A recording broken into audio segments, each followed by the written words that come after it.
नमस्कार, सतर्क महाराष्ट्रामध्ये आपले स्वागत. मी रेखा मेगडे. खेड तालुक्यातील घोटवडी येथे विहिरीत बुडून 10 वर्षीय मुलाचा मृत्यू.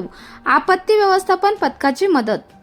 पुणे जिल्ह्यातील खेड तालुक्यातील घोटवडी गावाजवळ काल दिनांक 15 फेब्रुवारी 2026 रोजी दुपारी दुर्दैवी घटना घडली. पोहण्यासाठी गेलेल्या 10 वर्षीय मुलाचा विहिरीत बुडून मृत्यू झाला. कैवल्य एकनाथ भोते, वय 10, राहणार वाशेरे, भोतेवाडी, तालुका खेड असे मृत मुलाचे नाव आहे. मिळालेल्या माहितीनुसार कैवल्य हा आपल्या वडील आणि भावासोबत पोहण्यासाठी गेला होता. यावेळी जलजीवन मिशन अंतर्गत खोदलेल्या विहिरीत ते पोहत असताना पाण्याच्या खोलीचा अंदाज न आल्याने कैवल्याचा तोल गेला आणि तो पाण्यात बुडाला. ही विहीर अंदाजे 40 ते 50 फूट खोल असल्याने स्थानिक नागरिकांना शोध मोहीम राबवणे कठीण झाले. घटनेची माहिती परिसरात वाऱ्यासारखी पसरल्यानंतर ग्रामस्थांनी तातडीने शोध घेण्याचा प्रयत्न केला. दरम्यान पोलीस पाटील यांनी पोलिसांना कळविल्यानंतर पोलिसांनी तत्काळ अग्निशमन दल आणि आपत्कालीन बचाव पथकाला घटनास्थळी बोलावले.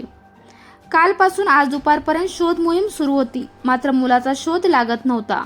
याच दरम्यान घटनास्थळी झालेली गर्दी पाहून वारंगवाडी येथील काही नागरिकांनी वन्यजीव रक्षक मावळ संस्थेशी संपर्क साधला.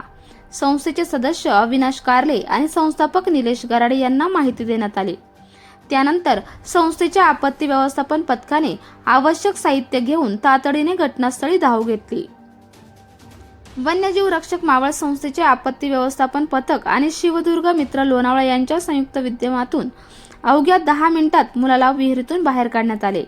या शोध मोहिमेत निलेश गराडे, गणेश गायकवाड, मयूर चौधरी, जिगर सोळंकी, राजेंद्र बंडगे आणि सहकार्य लाभले व त्यानंतर पुढील कार्यवाहीसाठी मृतदेह खेड पोलिसांच्या ताब्यात देण्यात आला.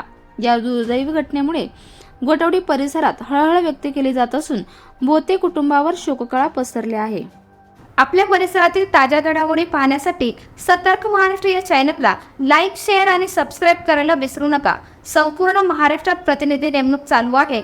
आमच्या चॅनलचे अधिकृत प्रतिनिधी होण्यासाठी दिलेल्या नंबरवर संपर्क करा.